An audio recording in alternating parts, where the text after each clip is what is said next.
Okey, tadi kita dah perhatikan apa maksud dan mesej daripada ayat 1000 dinar tu sendiri.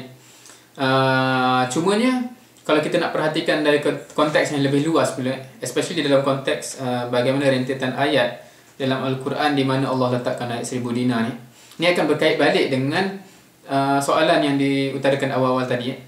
Contohnya, siapa yang tahu dalam surah apakah ayat 1000 dinar ni Allah letakkan. Dan kalau kita buka, kita akan perasan ianya dalam surah At-Talaq. Talaq ni merujuk kepada yang kita sebut sebagai talak lah. Talak dalam isu cerai tu. So agak menarik. Dalam surah At-Talaq, dalam surah berkenaan dengan talak, yang mana ayatnya tak banyak. Ayatnya hanya 12 ayat.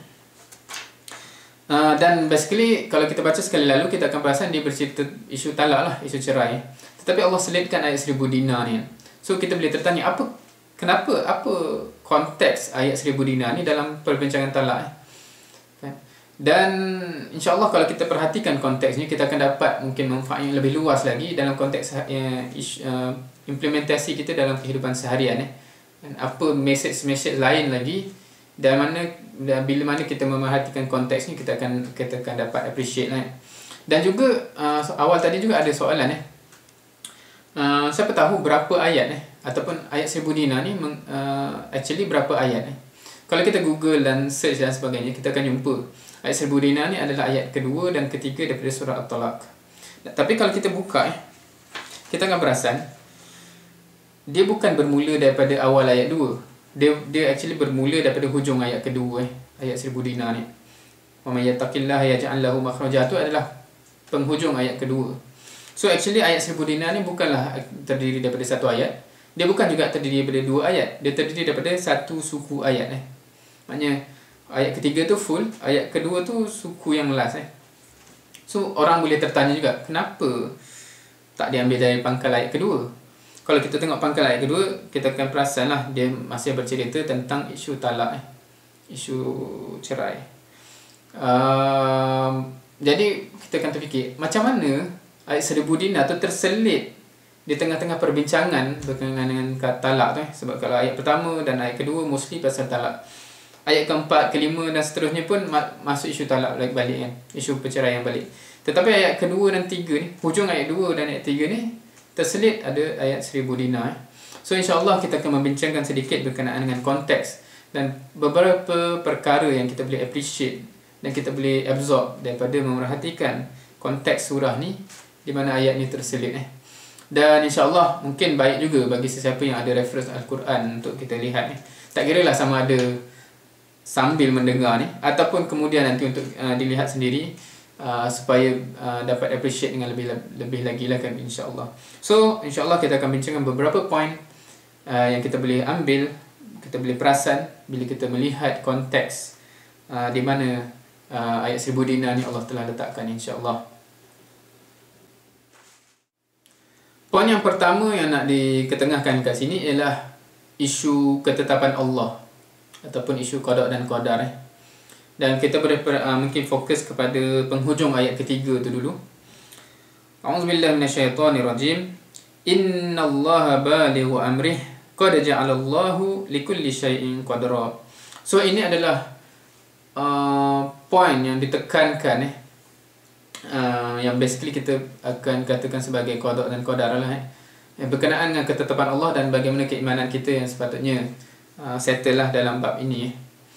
Allah telah sebutkan innallaha balighu amri, sesungguhnya Allah akan accomplish apa urusan dia, apa ketentuan dia tu akan terlaksana. Qad ja'alallahu likulli syai'in qadra, dan Allah telah tetapkan untuk kulli syai'in qadra. Qad ja'alallahu likulli syai'in qadra, untuk setiap sesuatu tu Allah telah tetapkan qadra, Allah tetapkan qadarnya, Allah telah tetapkan ketetapan, ketentuannya. So ini adalah dua poin penting yang sepatutnya kita imani. Apatah lagi bila kita membicarakan dalam konteks kat sini ayat ni tolak ataupun dalam konteks apa-apa kalau kita bawa kepada skop yang lebih besar, dan apa-apa musibah dan ujian yang mungkin kita akan nampak dalam konteks yang agak negatif peristiwa itu. Tetapi sebab tu kita akan biasanya dalam keadaan sedemikian kita akan diperingatkan tentang qada dan qadar Allah Dan itu adalah salah satu daripada benda yang kita imani yang akan menyebabkan cara kita melihat setiap ujian dan musibah tu berbeza daripada orang lain. Kalau nak dispesifikkan qad ja'alallahu likulli syai'in qadara. Maknanya Allah telah tetapkan untuk setiap sesuatu tu ketetapannya, ketentuannya. Dan innallaha balighu amri. Dan apa saja yang Allah telah tetapkan basically akan terlaksana, itulah realitinya kan. So sekiranya kita dilanda musibah contoh secara umum, sebab itu atas keimanan itulah yang menyebabkan yang terzahir daripada lidah kita yang akan kita ucapkan ialah inna lillahi wa inna ilaihi raji'un kan. Kita ni tak lain hanyalah untuk Allah kan, dan kepada Allah juga kita kembali kan. Kita ni semua-semualah kan. So sekiranya Allah menarik apa-apa rezeki dan pemberiannya kepada kita kan, daripada ahli keluarga, daripada rezeki, daripada kepunyaan kita disebabkan keyakinan itulah yang menyebabkan yang kita terzahir ialah inna lillahi wa inna ilaihi raji'un kan? Kerana apa yang Allah telah tetapkan pasti akan terlaksana. Dan untuk setiap sesuatu tu, jodoh kita ke, harta kita ke, kepunyaan kita dan sebagainya, rezeki kita tu, Allah telah tetapkan kadarnya, Allah telah tetapkan tempohnya, Allah telah tetapkan kan, segala ketentuannya untuk setiap benda tu kan. So disebabkan itu keimanan terhadap benda ni akan terzahir sebenarnya dalam konteks kita menghadapi apa-apa musibah dan ujian kan. Adakah kita akan rasa gundah gulana, rasa macam yelah kan, apa tak reti nak cakap tapi kita boleh lihat bagaimana interaksi kita dengan ujian dan musibah tu berbeza kan. Dan orang mukmin tu inna lillahi wa inna ilaihi raji'un kan. Kerana setiap sesuatu yang terjadinya pasti Allah yang tetapkan kan. Dan apa yang Allah tetapkan pasti akan terlaksana. Dan inna lillahi wa inna ilaihi raji'un. Dan kita ni untuk Allah kan. Dan kepada Allah juga kita kembali. So itu adalah hakikat dunia kan, yang kita imani insya-Allah, yang akan menyebabkan cara orang beriman berinteraksi dengan musibah dan ujian tu berbeza, totally berbeza dengan orang lain insya-Allah. Itu satu poin iaitu keimanan kita terhadap ketentuan dan ketetapan Allah. Seterusnya poin yang kedua yang kita boleh perasan sekiranya kita melihat konteks keseluruhan surah At-Talaq ni tadi ialah pertamanya Allah telah meletakkan garis panduan spesifikly dalam isu talak lah dalam surah ni kan. Allah menyebut spesifik adab, tata cara kan.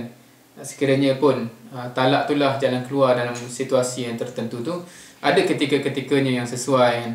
Ada cara-caranya kan, jangan keluarkan dari rumah. Ada isu nafkah yang juga Allah tetapkan dan seterusnya. Jadi dalam ketetapan, bila bagi kita manusia, bila kita melihat Allah telah tetapkan ini garis panduannya, kita actually ada pilihan untuk actually taat ataupun kita ingkar. Na'udzubillah. Sama ada kita ikut ataupun kita pergi cari jalan lain. Dan dalam surah ini Allah menyebut dua output tu lah, sama ada takwa ataupun derhaka. Dan dalam ayat kedua ketiga ni kan, ayat 1000 dinar tadi tu Allah menyebutkan tentang yang takwa.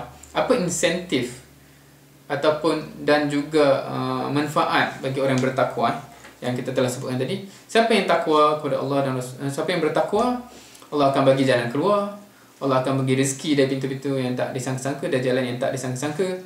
Dan juga bertakwa Allah akan mencukupkan keperluannya. Dan orang yang derhaka pula Allah sebut dalam ayat 8 hingga 10 contoh orang dulu kan, yang derhaka bila Allah dah tetapkan sesuatu perkara, mereka ikut cara mereka, tak nak ikut Allah sebut berkenaan dengan azab-azab yang menanti mereka kan, sama ada di dunia dan di akhirat kan. Dan mereka akan mengalami kerugian yang besar. So dua output yang totally berbeza antara orang yang bertakwa dan orang yang ingkar, yang derhaka. Dan dekat sini mungkin kita boleh pendetailkan sikit apa maksud takwa. Dan insya-Allah rasanya biasa kita dengar kupasan berkenaan benda ni kan. Di mana takwa ni setengah orang mungkin mentranslate mudah sebagai takut tetapi dia berbeza dengan khauf kan. Khauf pun takut khauf tu adalah takut perasaan takut tapi takwa ni adalah dia melibatkan perasaan takut tu dan juga apa yang kita buat atas dasar perasaan itu tu kan. Dan kita biasa dengar dalam konteks perbincangan antara Ubay bin Ka'ab dengan Umar Al-Khattab kan radhiyallahu anhum dalam isu takwa ni kan, di mana perumpamaan yang kita dapat dalam konteks tu ialah orang yang berjalan berhati-hati di atas jalan yang penuh duri kan. Basically itu gambaran dia, gambaran takwa kan. Kenapa? So bila kita dalam keadaan itu ada perasaan yang terlibat kan, perasaan takut pijak kan, takut pijak duri kan. Dan ada elemen amal di situ kan, elemen perbuatan ialah kita berjalan berhati-hati sebab kita ada perasaan tu kan.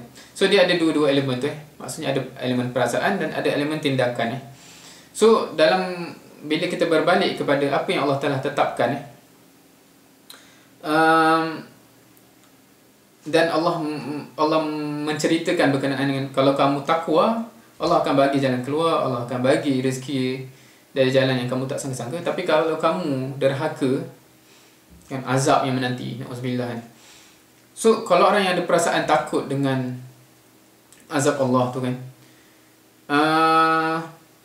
dan actually dia benda tu terjelma dalam amal dia, dan maka dia akan jadilah takwa tu kan. Maksudnya kerana mengelakkan kita buat ni divert daripada apa yang Allah telah tetapkan, dan kita implementasi dia ialah kita actually buat betul-betul seperti Allah telah gariskan So itulah takwa.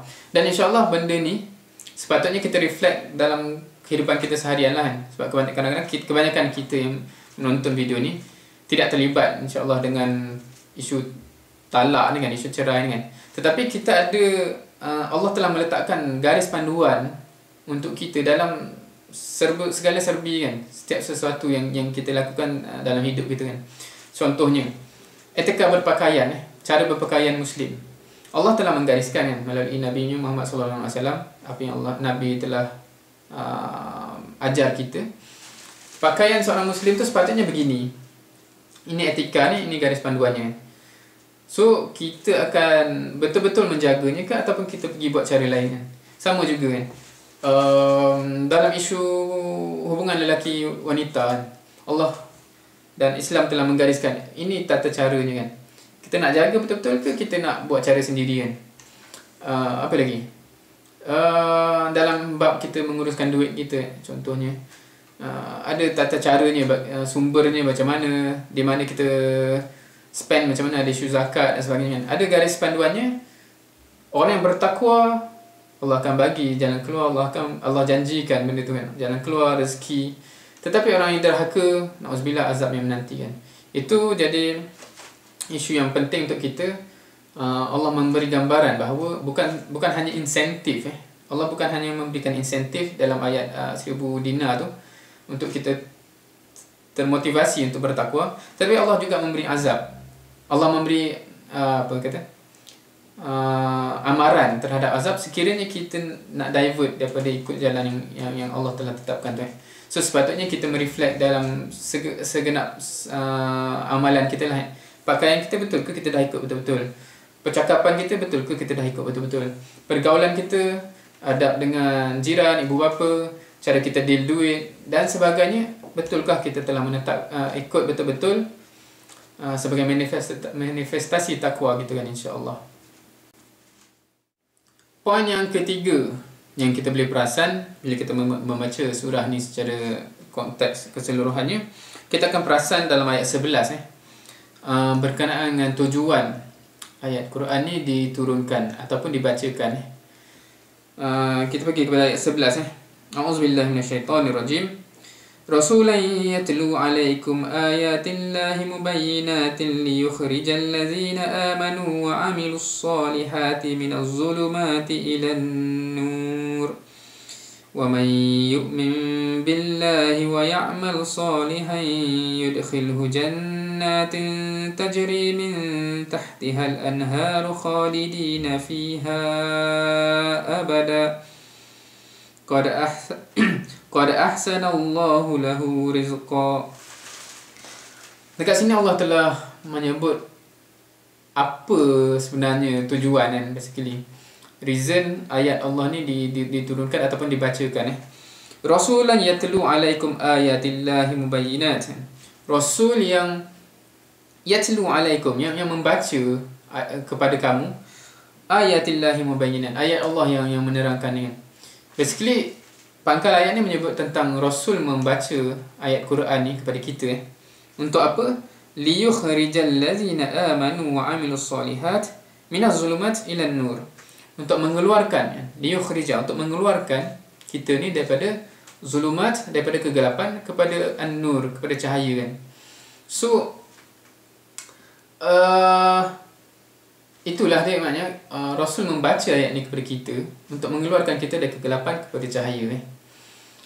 Now, satu poin yang untuk kita ponder dalam konteks kita melihat kalau kita melihat konteks Rasulullah sallallahu alaihi wasallam membaca ayat-ayat Quran kepada para sahabat kita boleh bayangkan bahawa para sahabat bila dia mendengar ayat Quran tu dia faham apa konten, apa message ayat tu yang akhirnya membawa mereka keluar daripada kegelapan kepada cahaya. Untuk kita pula yang tak faham bahasa Arab, yang tak faham Quran ni, sekiranya kita baca begitu sahaja mungkin susahlah kita nak sampai kepada natijah itu kan.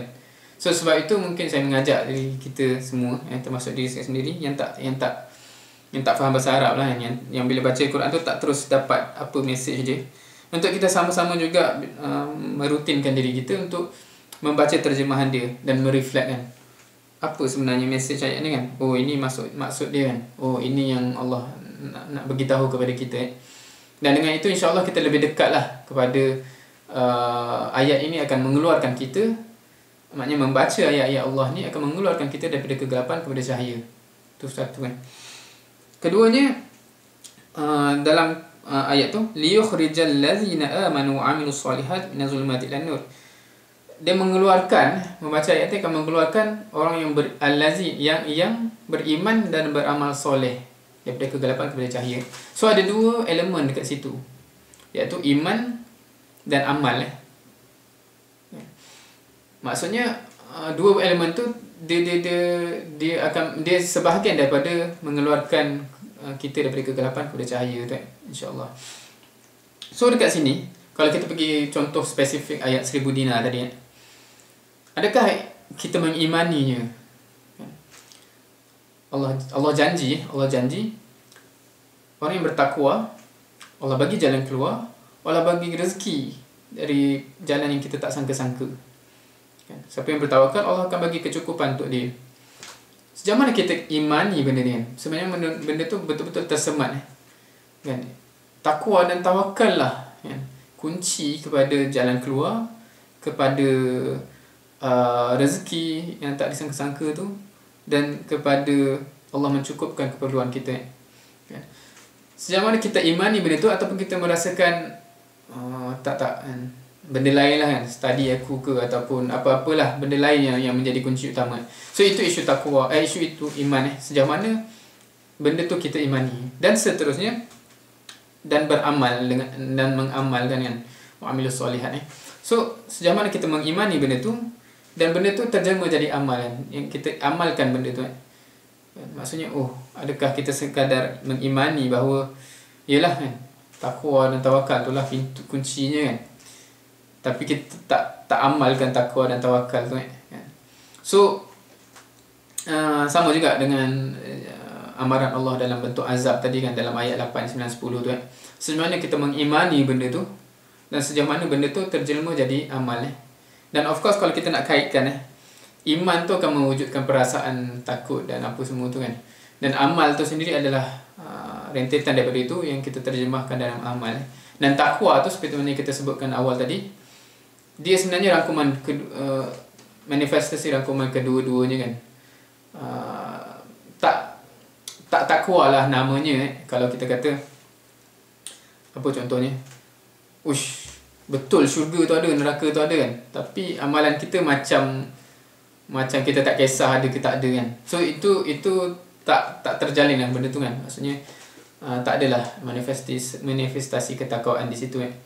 Dan dia punya implementation dia ialah sejauh mana kita jaga dalam konteks apa yang Allah telah tetapkan jalannya tu kan. Allah kata beginilah pakaian kamu, beginilah pergaulan kamu, beginilah interaksi kamu dengan ibu bapa, dengan jiran dan sebagainya, beginilah semua-semua bagaimana kamu hidup kan. Orang yang betul-betul ada takwa tu, dia akan jaga betul-betul kan. Dan orang yang tak jaga betul-betul tu, kadang-kadang dari segi apa yang terzahir dari lisannya pun kadang-kadang menggambarkan kekurangan takut tu contohnya kan. Macam contoh apa relax lah kan. Maksudnya orang yang jaga tu sebab dia takut kan, dan dia mengharap Allah dan dia menjaga betul kan.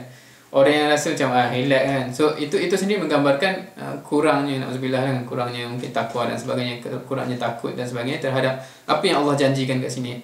So keimanan tu amat-amat penting insya-Allah. Dan tak cukup dengan iman, tapi natijahkan dengan amal. Dan dekat situ dan Allah sambung lagi, dan insya-Allah hopefully benda tu kalau kita gabungkan semuanya akan mengeluarkan kita dari kegelapan kepada cahaya kan. Seperti mana yang kita telah lihat dalam generasi para sahabat kan.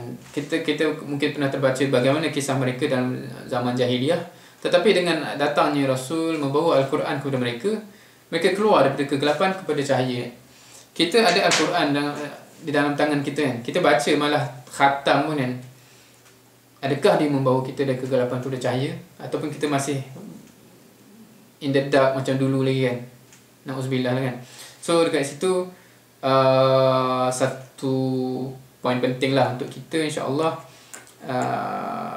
bila kita baca Al-Quran ni, cuba sedaya mungkin untuk memahami kan, baca terjemahan dia, reflect dan tadabbur Dan juga sebagai tambahan di penghujung ayat 11 tu kan, wa may yu'min billah wa ya'mal shalihan yudkhilhu jannatin tajri min tahtiha al-anhar khalidina fiha abada. Okay. Ini satu tambahan lagi janji Allah sebagai untuk kita betul-betul iman dan amal dan bertakwa tu lah kan.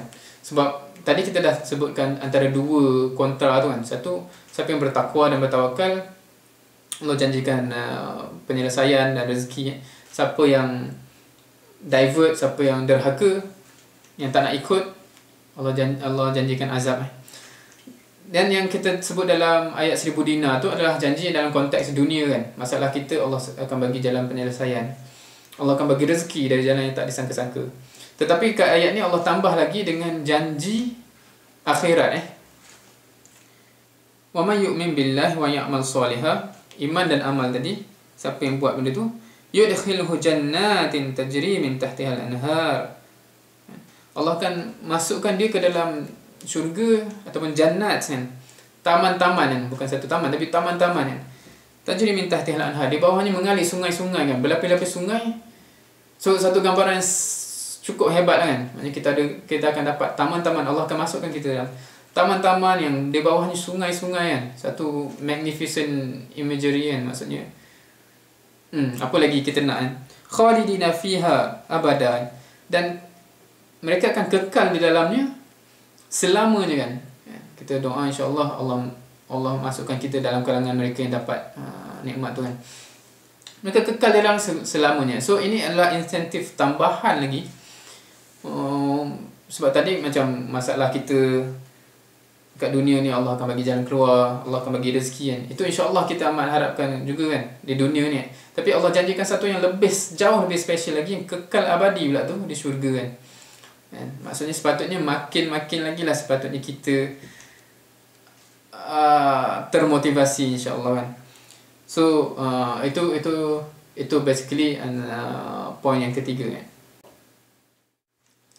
Dan akhir sekali, kalau kita pergi kepada ayat akhir sekali, ayat penutup dalam surah At-Talaq ni, mungkin boleh baca sendiri. Sekali Allah menyebutkan hakikat bahawa Allah lah yang menciptakan 7 lapis langit dan bumi dan segala isinya kan?